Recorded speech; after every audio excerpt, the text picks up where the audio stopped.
what is some advice that you could give to her who may want to create a film? There's the internet. Yes. There's YouTube. You know, YouTube teaches. There's YouTube University. Yes. You know, you can actually learn anything. It's the people that we don't see that we should be afraid of. Yeah. That's power. That shit's scary too, dude.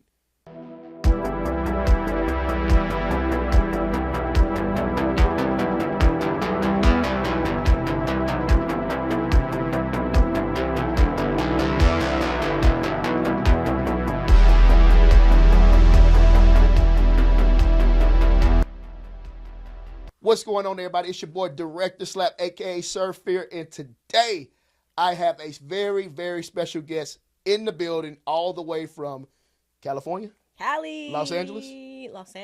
Yeah, hey, we got somebody from Cali in the building, the very talented Meosha Bean. Hey. But I'm going to call her Mo because I'm horrible with names. So, Mo, what's happening? Hey, give me thank some you love. for having me. Thank you so much for having me. Now, fun fact about this one right here. She actually was, I think I would say a year ago, coming up on a year. She actually gave me my very first interview on her podcast platform. So now, look how you keep relationships with people. That's what I always tell people. Be solid with people, treat people with respect, always learn, grow from someone. Because look what this turned into. Now she is at the FearOwl Film Studio, linking up with your boy Big Slap. So I just want to say I appreciate you for following through. Absolutely. Appreciate you always being so supportive and just being a light for guidance for someone like me. Oh my God! Thank you so much for having me. Great studio. Yeah, thank you. We're coming up. Congratulations. We're actually expanding in June. We're moving over to a bigger space, so it's pretty exciting, man. I'm pretty pumped up about it. It's exciting. So let's dive deep into this, okay? I know you are a filmmaker as well, so much respect to you for that. Let's talk about a bit of your past, going back past. What I mean by that. Where did you grow up from? You're from California originally? No, I'm actually from Florida. I'm a Florida? Floridian girl. Yeah. What part? Gainesville. Tim Tebow. Man, I love Gainesville, Florida. I pretty much grew up there. Really? Yeah, I'm from Lake Park, Georgia. Wow. So, like, okay. Valdosta. Yeah, so okay. I went back and forth to Gainesville, Florida all the time. Used to always go to the mall there all the time. Oh, wow. Yeah, like That's every so weekend. Crazy that we never ran into each other. Yeah, that's wild. That's wild. So from Gainesville, Florida. So Yeah. you started out in Gainesville, then ended up making your way to. So after Gainesville, Florida, I got a job. I think my professional gig, you can say, was Pensacola, Florida. After that, Okay. I got a job with Roy Jones Jr., the boxer. Yeah, he is from Pensacola. Yeah. At the time, I didn't know who he was. Yeah. I had no idea anything about boxing. I just had a job offer. This guy was this rapper named Two Piece that was like really big in Florida at the time, and he reached out to me. He was like, "Hey, I got this song. Can you shoot this music video?" I'm like, "Yeah." So we got Roy, and we ended up driving up there, and we met with him, and that video turned into me staying at he offered me to stay, like, a job pretty much for 2 years. So I was working for him and his company, Bodyhead, and it was great. Man, that's freaking dope. So your journey started as far as creating or filmmaking. You started kind of more so in the music aspect as far as shooting music videos. Oh, yeah. Okay. That's a hell of a start. Yeah, Roy Jones. I remember when he was story. I remember he was rapping. He had like some hot songs back in the day. Oh, yeah. Was it Bodyhead? Yeah. Or whatever. Yeah. Company, Yeah. Roy was doing it all, man. So shout out to Roy Jones, man. Shout out to Roy. So Pensacola, and then you ended up making your way to California. It was a little pit stop. So I'm kind of a gypsy. I move around a lot. I don't know. I get like kind of antsy and like just bored. Yeah. And I have to like change my scenery for sometimes. So I ended up moving to Colorado for a little bit, stayed there for 2 years. And then I think after I was doing some films out there, and then I was like, well, I better do, if I don't do it now, it's like now or never kind of thing. So I drove my crap car from Colorado Springs to California. Wow. No plan whatsoever. I just knew a guy from Facebook that was like, we were kind of chatting online. And he was like, "Hey, if you come to Los Angeles, give me a call." I know I'm kind of crazy, but I did call him when I arrived to Los Angeles, and I gave him a call, and he was like, hey, here's my address, come to my house. And I was like, okay. Mm-hmm. In hindsight, I would not recommend anyone doing that because it's not safe. Because, like, who knows? It could have been it could have been dead or Yeah, something. yeah. But it turned out to be an awesome thing. End up working out. Yeah, he's one of the top music videos in Hollywood. He shot like Soulja Boy. I mean, everybody like Blink 21, everyone in the business. Oh, wow. And I showed him my reel. I have everything in my car. Opened my laptop, and he loved it. And he's like, "How do you feel about starting? Tomorrow?" I was like, "Really?" He's like, "Yeah." So I was shooting a Busta Rhymes video after that, and everything just Oh, trickled wow. down from there. Shout out to Busta, man. That's my God. Man. So man, that's so interesting. And I like hearing that because sometimes you have to take chances on things that you're passionate about in life. Yes. And I respect that about you because you was like, hey, obviously you have a passion for this. Mm-hmm. And I guess you just got to a point where you're like, hey, I'm going to follow that dream and I'm going to keep grinding. I'm going to take chances. And we're going to see what happens. We're going to rock this thing and see what happens. Absolutely. So salute to you for that. Thank you. Where did you start making your transition from music videos to creating films? Great question. I think for me, it was after I got on to his company, working for him for about, I think, 7 months. Mm-hmm. And I had to leave after that. And I think I got to a point where I was like, I want to start making my own stuff. Because, you hear people say, well, if you want to get out there, you got to create your own, work. And that's right. And so I went to film school myself, so Full Sail University, and did cinematography. Nice. So cinematography to doing directing or shooting and directing that stuff. Okay. So then I just got a camera. I just got some friends, and we just started shooting stuff. Just started shooting. And then that moved into I met a guy at a coffee shop. It's Los Angeles, and at the time, it's like, you'll see like a random celebrity just like walking around. Yeah. It's normal. And he was in the coffee shop, and we ended up talking, and he was like, I have a script. He's like, I would love for you to read it. And then we actually started talking, and so he gave me that job, and I was on a movie, a feature film. Oh, nice. I shot the whole thing. It's with some celebrities, the guy from The Parkers, Dorian Wilson, Rhonda Mormon from Wicked, Mark dope. Ridley, who's the director, and then I was a cinematographer, head cinematographer. Oh, that's dope. That's dope. It was cool. I didn't know what I was doing, but I did it. Yeah. It was great. When I first broke into the film, I guess you could say the film business, especially film directing, I'm just a fan of film. I'm just a fan of movies, in particular horror films, which we're going to tap into. But I'm just a fan of it. So I was just like, man, I got a lot of advice from my cousins who shoot films and things of that nature. But one thing I've learned, I always want to try to hold myself to like a standard. And I like to try to do a lot of studying and really try to learn a lot from whatever resources we have to learn from. The biggest resource to me at the time was YouTube. So I would get on YouTube and just watch videos on how to make films, you know what I mean? Yeah. Things like that. Just try to broaden my knowledge on it. Writing scripts, tightening up on scripts, things of that nature.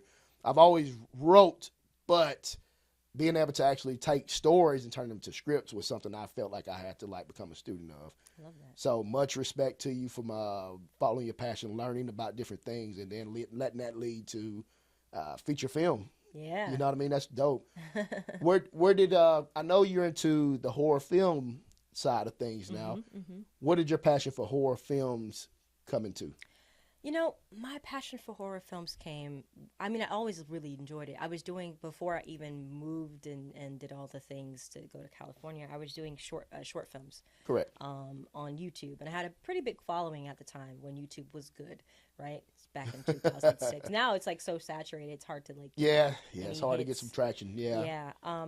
And at the time I had did little short form, horror shorts that I eventually, some of them I turned into longer form projects when I got a little older. Correct. But people really enjoyed them. And so I had a little bit of a base that I was and then I think after in Cali, after the whole music video and then doing other people's features. Correct. You want to just start making your own. So then I was pulling out old scripts and things that I did for YouTube. And I was like, let's make some of this stuff, make some horror stuff. And I just, I started making horror stuff, making horror projects, and got friends together, and we submitted it to film festivals, and it just got traction. Yes. And then time goes on, I get a call from a producer, Ashley Blackwell. Shout out to you. Shout out to Ashley. She called me at the time, it was 2019 or 2018 when she called me. She said there's a project that she would like me to be in, and it was called Horror Noir: History of Black Horror. And that's when everything changed after that. I didn't really realize like the magnitude of what it all meant. It's historic, and it still to this day is like one of the most talked about documentaries, especially Black documentaries. Oh, wow. And all the horror, giants are in it, like Keith David from The Thing, Yeah. the late Candyman, Tony Todd. Tony Todd, Rest in Jordan peace. Peele, Yeah. Loretta Devine. I mean, it was just amazing, and to be a part of something so monumental, I think that was just like, holy crap. That's freaking amazing. Where did you we're gonna tap back into horror, but where did you get into the podcasting space? Where did that come from? What I was doing a few things. Like I had a show before Creators to Creators with a friend of mine named it was called Tea Talks with Meosha and Irina, and it was just she's from Russia, and my background, and we had like different like kind of opinions on things. It was pretty funny. It lasted for 5 seasons, and it was more like in person video kind of podcast. Correct. And that was really fun. And then I was like, and I think Creators for Creators is the one I really love, like the one I'm actually on, and that's the one you were on. Yeah, for sure. And it's just that started during COVID. Like I needed something else and a creative outlet. Correct. And I mean, I was talking to plants during this time. I was like, this is not healthy. I got to talk to people. So that's how it started. And the podcasting thing has been, I don't know, it's just crazy. Like one interview turned into like, I'm at, I think, almost 400 interviews now. So. Oh my goodness. It's crazy. Yeah, that's wild, man. That's freaking unbelievable, man. That's pretty cool. Thank you. Yeah, I know it's not easy. Well, it's a lot, right? Yeah, it's not easy. Yeah. How do you like it? Man, I actually really enjoyed it. I feel the same way like you, man. I could talk to anybody. I could talk to this freaking light. I could have a conversation with this light right in front of me. So I just like good energy. I like good vibes, man. And I can just chat. I like to hear about people's story, people's background, and their motivations when it comes to just whatever they're passionate about in life. Absolutely. So I think that's why I've always been a follower of you, because I just like following your journey, seeing where it's taking you and things of that nature. Thank you so much. I saw that didn't recently you win an award for one of your projects? I did. I think it was Women in Horror. Yes. Yeah, horror. Yeah, I saw that, man. Congratulations right to here you. in ATL. Yeah. Congratulations I was like, to you. hey. Look at that. You're in the city just taking over. Well, I'm trying. Yeah, it's not a lot as far as at least I don't see a lot of us in the horror aspect as far as directing. It looks like it's starting to kind of happen more now. Oh, really? But especially women. Like I don't really see a lot of women that's like Black women doing big things in horror. Interesting. The horror film in space. Maybe that's just from what I'm seeing, but it seems like they're coming. Yeah, we're out here. Yeah, they're coming. They're making some noise out here. Yeah, I love it. I'm trying to get more in the soil of Atlanta, so I like to come out here a lot and. You told me that before too. You told me that you like being in the city, don't you? I do, because it's I love what I love about it is that it has like historic, obviously, stories here. I mean, you feel it when you come. Like the. You should really go to Savannah if you've never been. Savannah, I haven't been yet, but man, I hear it's. I'm sure my boy Life been. We could tell you about Savannah. Hey, I shot my Ghost show, Atlanta's Most Haunted Locations there. Yeah. Savannah's the real deal. It's creepy. Oh yeah. We have to set it up. We'll have to have you as a guest on that show. I would love that. I don't know if you're into. Well, you're a horror person. I'd be down. I'm sure you'll be down for some ghost hunting. But sure. When I shot in Savannah, we went to one particular place, and it was in like this area was like a freaking bloodbath for like all types of shit that's happened. So as soon as I walked into this area, she warned me before we stepped in there. As soon as I stepped foot in there, I felt it's like you felt the temperature change. Ooh. So I'm talking about 10 steps into this area. I was like, man, I feel like I'm being watched. Oh, that's eerie. And she's talking to me. And I'm just looking around. And then I look over to my left when she's talking. Because I'm not looking at her at all while we're talking. Right. I'm just like, you're like, what? I'm like, somebody's freaking watching me. Yeah. So I look over in between some trees, and it's like, holy shit. I felt like there was someone standing in between, like it was a spirit, a presence standing in between trees watching me. And I was like, that's somebody over there? Then when you start kind of like starting to zone in, like trying to focus while she's talking, I'm sitting there looking. You can see it on camera too. When I'm sitting there looking away from her, And then it's like, nah, nothing was there. But she was like, oh, yeah, I see, like, when I do these tours, I see, different apparitions of people here all the time. Whoa. But, yeah, Savannah, Georgia has a lot of history, and I highly recommend you go visit. You talk about Georgia history, Savannah's the real deal. I think it's when I say I love horror, I think it's changed over the years. Like, I love every aspect of it, but I really love the psychological, the mental, like what makes someone tick. Yeah, I like that too. Yeah, that is interesting to me. Yeah, Savannah. Yeah, I mean that's, I grew up a fan of the horror films from like the 70s and the 80s. I consider that to be the highlight of horror cinematic history right there. It was that era of horror films because we got so many amazing projects during the time. Yeah. Nowadays, I think I love horror. Yeah. So this isn't a dig against anybody. I just feel like maybe the character development, the lead up, the build up of characters, the mystery of a lot of these characters. And me and a buddy was talking about this the other day, man. Like Nightmare on Elm Street, for example. Yes. It was like a build up. It was a mystery. Yeah. Fred Krueger, you got to dive into this guy, and it builds up. It's not just, like nowadays you see like Michael Myers going around slashing up everybody in the films. The original Halloween, he killed like what, three or four people in there. Yeah. And it was like a purpose. It was a build up. Yeah. You know what I mean, to these films. And I think that was the game changer between the films then, as far as character development, compared to the films now. Yeah, I agree. I definitely agree with that. That's why these characters from the 70s and 80s are still around to this day. Mm-hmm. Compared to what new characters are we getting now? Art the Clown. I like the Art the Clown character. I think I think Terrifier is dope. I was surprised they did that for that amount. Actually. Yeah. I was like, okay. Yeah, not bad. It's a freaking, like, he's like the new slasher, but I think they done it right. I like the 80s synth, the kind of like the way it's shot. Yeah. It's gritty, so I think it's dope. And they have a huge cult following. Really? When you go to these films, I was at the Days of the Dead con, and the whole crew was there. Wow. And David Allen Thornton was there. Really? Okay, Like, I walked in, and there was a line of people. Like, I was like, what? I thought this is the line to get inside the convention. And I was like, no, the convention line's over here. There's no line over there. And I was like, okay. So I'm like, who are all these people here to see? It's like, what? They're like, the freaking Art the Clown's right there. He's right there. Wow.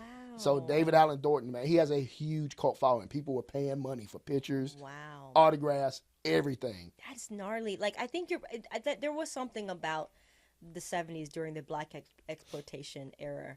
Like Blackula. Yeah. And those kind of like all these stories. I feel like we could bring back another Blackula. It could. Why hasn't it happened? It can 100% happen. Yeah. You know who would probably do a really good job? Who? Maybe if you bought him a good script for it or something.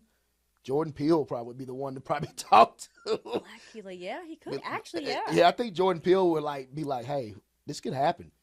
Maybe jump on as a producer on the or something. Yeah. And be like, hey, man, what you think about this, man? Like, but Blackula would be dope to bring back, man. That would be amazing. Look what Sinners is doing. Sinners, oh my God, epic. I mean, one of the best films I've seen in a long time. I'm going to see it today after this. You are going to gag. It is so,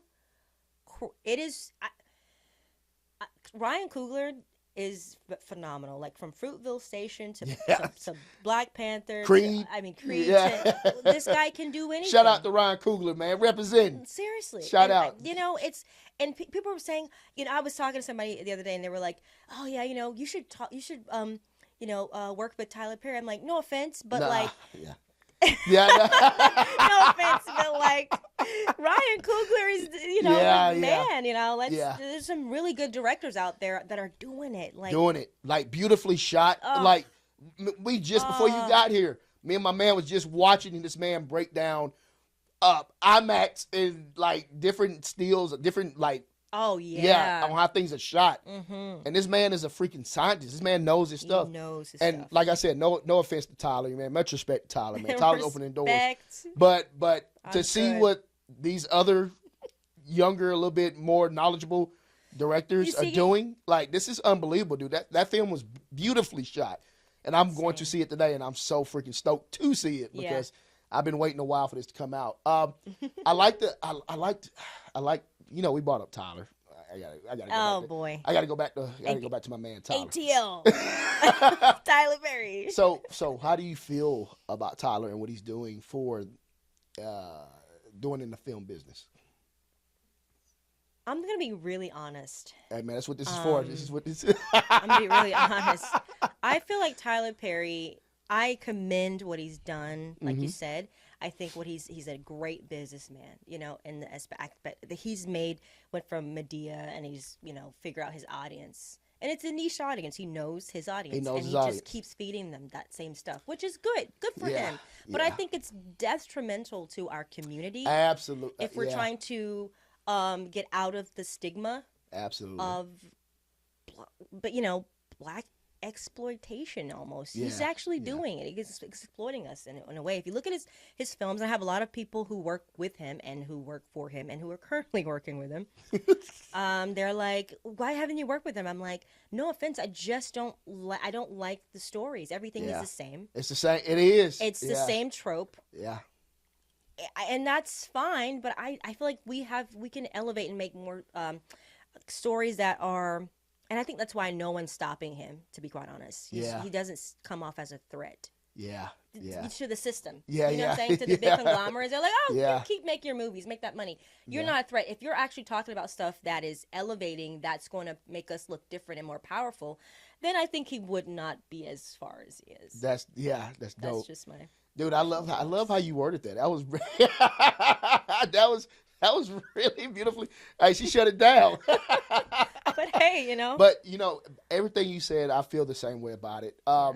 He pays really well. I know that though. Yeah, that's why a lot of actors work with him. Yeah. He's keeping some. He's helping. He's definitely helping pay some bills for some actors that may have been needing a job, needing a check. I am a fan of, let's say, thrillers. I'm a huge fan of thrillers. Okay. Yeah. What is your favorite? I ain't gonna say thriller. What's your favorite horror film of all time? Oh, that's hard. Oh.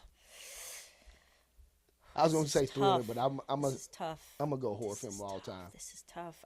Can I say I have a favorite director? Yeah, definitely.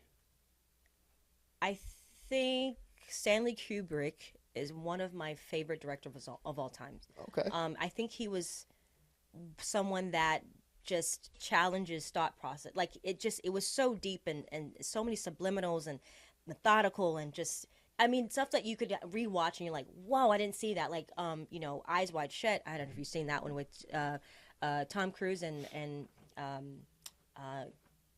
Nicole Kidman. It was like, I think was this back in the 90s? Roughly, I think. Yeah, somewhere around there. I think I've seen it, but it's just been a while. Yeah, it's one of the. He's amazing. But I think for me, why I like Stanley, he just was someone that was beyond his time, and he just knew. He knew cinema. He knew how to tell a story without feeding you stuff. And you can just go back if I love smart directors, people that make you think about things. Like your Chris Nolans and Yeah, or Jordan Peele. I think Jordan Peele has it too. Jordan Peele's got it. I think he's got it He's too. got it. Which I am like, oh my God, from Key and Peele to that, dude, that he's doing. I never would, dude. Is amazing. A lot of people shit on this film, but I thought it was absolutely fucking amazing. Nope was. I loved it. I thought that movie was fucking unbelievable. I compared. He was shooting from night or that's day crazy. for night. Yeah, that's crazy, ain't it's it? Like whoa. And I think Nope is like the new era of Jaws.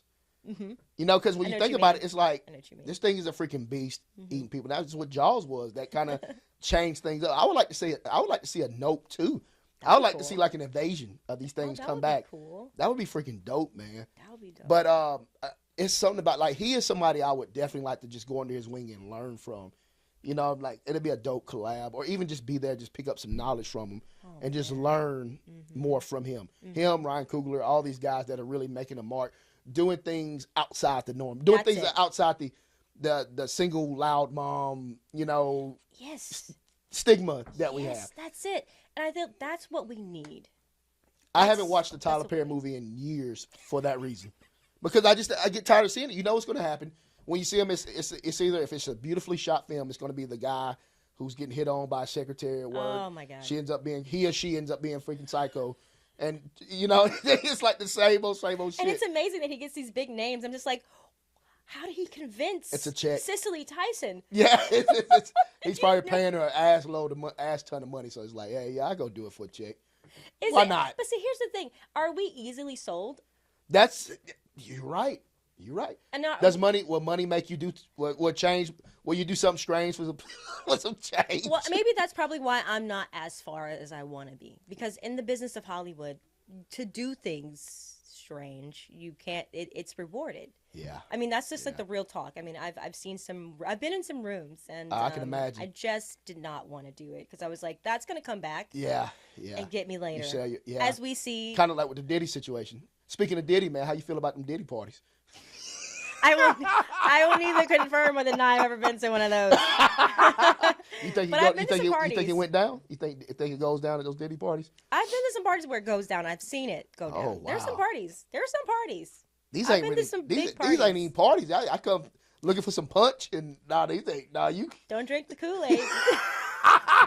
they gonna have big slap in there, butt naked, scribbling on the pool table. Like, man, I just remember drinking some stuff they bought me, and next thing you know, I woke up. I have no idea where with I a was. banana between my. No, I'm just kidding. It's not true, kids. It doesn't really actually happen. No. This is wild to see. Like 20 fucking years ago, if you would have told me I'd be living a better life than Diddy right now, I'd be like, there's no way. There's no way. It's hard to say that I'm living a better life than P. Diddy right now. I have my freaking freedom. I get to go to my own bed, sleep comfortably, and I don't have to deal with the amount of stress that he's dealing with, man. And I hate that because I grew up such a huge P. Diddy fan, man. Huge, Puffy. You know, I grew up in the Puff Daddy era. Puff. You know what I mean? I looked up to the guy at one point in time. I was like, man, Puff is motivation, dude. Yeah. Every time you see, I remember seeing Puff at Club Visions back when Atlanta was on fire. I remember seeing Puff in the club, man. Puff was in there going, wow. I bet. But I was like peon then, so I'm just sitting in the crowd just watching him. And I'm like, man, that man right there, man, that man motivates me to go get some money, motivates me to hustle. But here, that's the thing. I think that's why I feel like, and this is really what I feel like we as a community of Black people, if we want to change the system, right? It's like we have all these other people that came before us, and we see how they fell, right? Correct. We shouldn't. We gotta go a different route because what happens is we get some money, and then we start to talk about change and helping our community, and then it's like. Then they come after you because it's like, oh, now you want to help your community. Now you want to help, yeah. Okay, we can't, because if we do get, if you think about it, statistically speaking, I'm sorry to get so deep. No, I like it. We are the consumers. We're the most consumer, like entertainment. They say we run it. Music. Black people are like one of the big. So if we're doing all these things, why the numbers are not adding up when it comes to what we've done and contributed to America? Why aren't we in those positions? There's a reason why.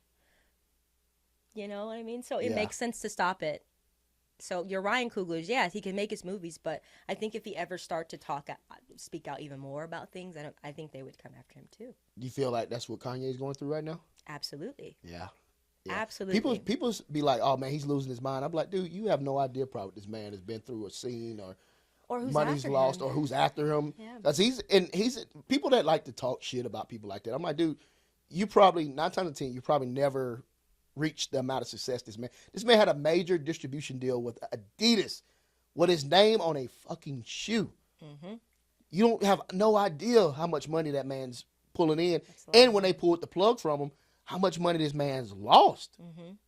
So you just know, people be like, oh, he's crazy. And I'm like, no, man, you just don't know what that man's.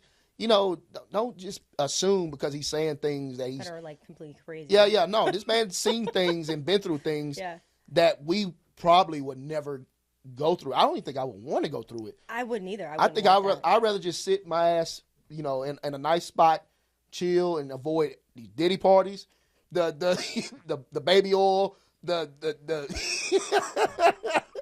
I just want to sit my butt somewhere and just be left alone. Yeah. Do my films. I think that's the thing. People think you can't be like, okay, what you're doing is creating your projects, right? You're getting them out there. People think, oh, well, that's not success. No, you're actually creating, you're putting it out there, you're making your money. that's success. You're actually Exactly. doing it. It doesn't matter about the level of success. Exactly. I think some people want this. They want that thing of, microwave like, success. Yeah, they want to put it in the microwave 5 seconds and it success come out hot. Yeah. And that's not how that shit works. That's not how it goes. And then, like, more money, more problems. Yeah. Really. It might work that way if you go sit on the couch or go to one of these parties and do something strange. But yeah, as we see, so many people are being affected by that. You know what I mean? Yeah. By that getting to success that type of way. Yeah. It's not worth it. It's And not worth it. 100%. Hey, I want to ask you. I'm sorry that we have to get ready to start breaking it down, but I want to ask you 3 questions. I'm gonna say 3 words, and I want you to say the first thing that comes to your mind. Okay. Okay? Okay. I'm ready. I'm scared. Oh, man, don't be. First one, since we've been laughing and vibing. Diddy. Misunderstood. I like that. Okay. You think he's just a man party? I think it's probably people that's higher ups that's came after him. Yes. 1,000%. Yeah, it's people. 1,000. People think it's him. I'm like, dude, he's the fall one guy. he's one of them, but he's not the. Oh, I can imagine, dude. They probably got some dudes. It's the people that we don't see that we should be afraid of. Yeah, That's power. That shit's scary too, dude. When you start getting into that world, and that shit's scary, dude. Like, oh Lord, I don't hope I never get involved in that. But that was a choice though he made years ago. Yeah. And I think he had to keep up his deal at the end of the day. You got to keep up the bargain.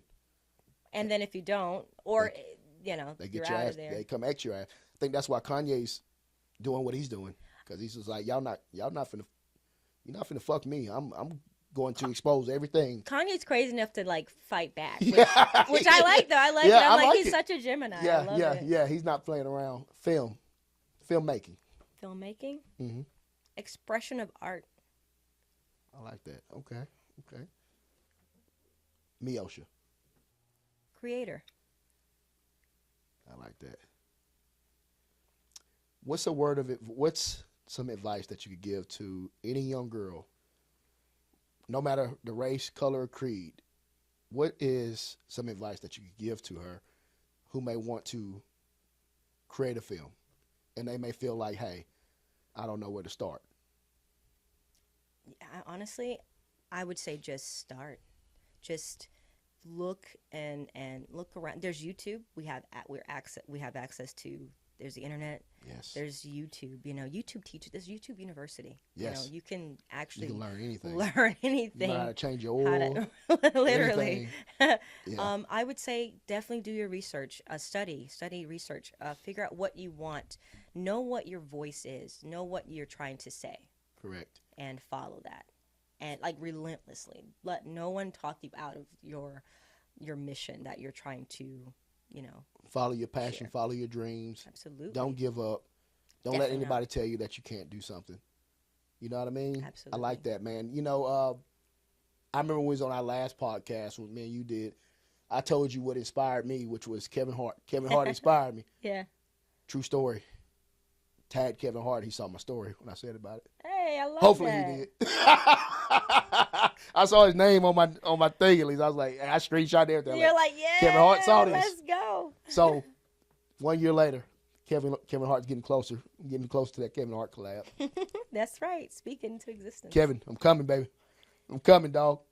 Meosha, tell the people how can they find you on social media and things of that nature.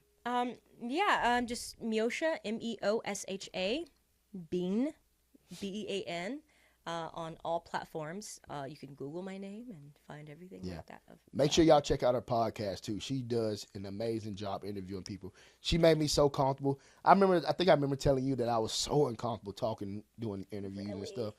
But man, once I really kind of realized, I was like, man, I could talk to anybody. It's just talking. You know what I mean? Yeah. Just vibing. It's no script. It's no like questions. I'm sitting there reading. So what do you think about filmmaking? You know, it's unnatural to do that, man. Right. You just got to get in here. You just got to vibe, dude. Get in here, It's chill, an vibe. energy. It's an energy, I believe. Yeah. She's in Atlanta, man. Everybody make sure you tap in with her. She travels all over the place. So she's in your city, man. Y'all hit her up, man. Link up with her. Get some of her knowledge. She's always doing something special, and I'm so proud of her, and I'm happy for her, whatever journey life takes you. Thank you. Proud of you, and I'm happy for you. Thank you so much. Thank you for having me. Absolutely. We're going to do this again. Absolutely. You know we're going to run it back, right? Heck yeah. We're going to run it back. Y'all make sure y'all stay tuned in. Do not forget to like, comment, subscribe. We out.